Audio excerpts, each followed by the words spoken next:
May mga hindi po naniniwala sa rapture. They believe nangyari na raw yung tinatawag na 70 weeks ni Daniel noong mga nagdaang siglo. Ito po yung mga preteries na tinatawag. Ngayon, may mga hindi rin po naniniwala sa rapture. They believe second coming lang. But,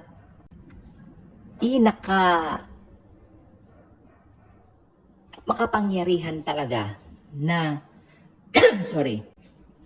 ating tignan yung katotohanan dito sa Bible. Kung talagang susumahin mo in totality, no, totoo talaga may rapture na magaganap. Kasi tignan po ninyo, the Antichrist, si Antikristo, hindi yan mag-a-appear hanggat naririto yung restrainer.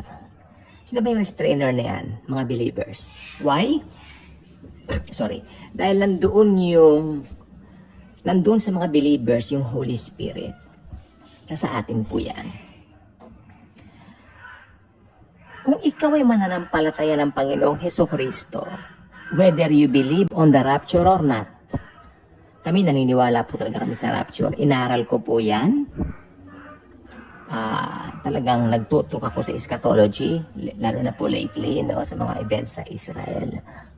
Minamalat na nga po ako eh. So, ito po ang gusto ko pong sabihin sa inyo. If you are a believer of the Lord Jesus, whether iba-iba tayo ng mga minor doctrines, pero we share the same major doctrines like faith alone in Jesus Christ, enough na yung blood ng Panginoong Hesukristo para maligtas tayo. At, di ba, sa mga minor naman na doctrines, halimbawa, may naniniwala sa rapture, may hindi naniniwala. Pero we both believe in the atonement alone by Jesus. Naniniwala tayo na si Jesus lang ang salvation. Well, kahit hindi kayo naniniwala sa rapture, mararapture din po kayo. Yan ang good news. Hindi kayo naniniwala sa rapture, mararapture din po kayo. Ganon din po yung sa mga naniniwala na nawawala raw po ang kaligtasan. Well, kahit naniniwala po sila na nawawala ang kaligtasan, ang totoo naman po, hindi naman po ito nawawala.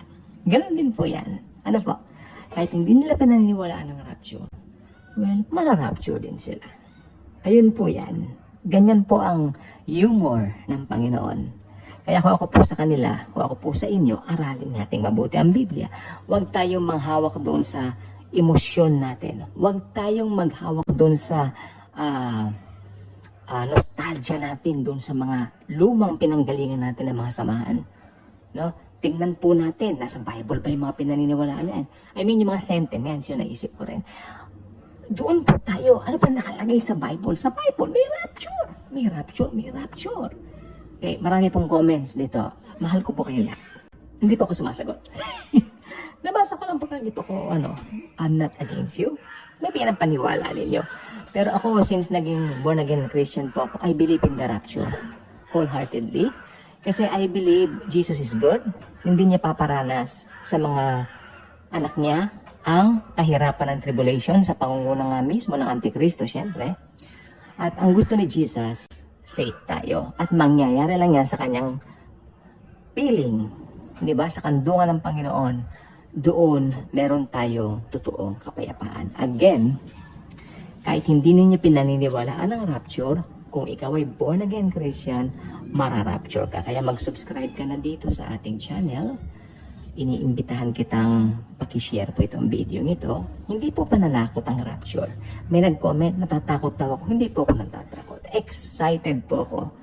Bakit mo katatakutan ang lovely face ni Jesus? We will see Jesus.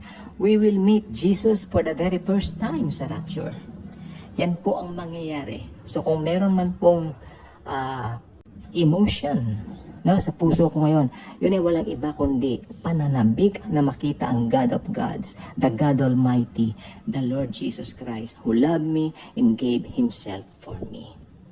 Kaya, anytime now, pwede mag-rapture. Tama yung isang comment, pwedeng mamayang gabi na, sabi po niya, so, come Lord Jesus, kunin mo na ang bride mo, kunin mo na ang iyong church. Thank you. And as always and forever, Jesus truly loves us all.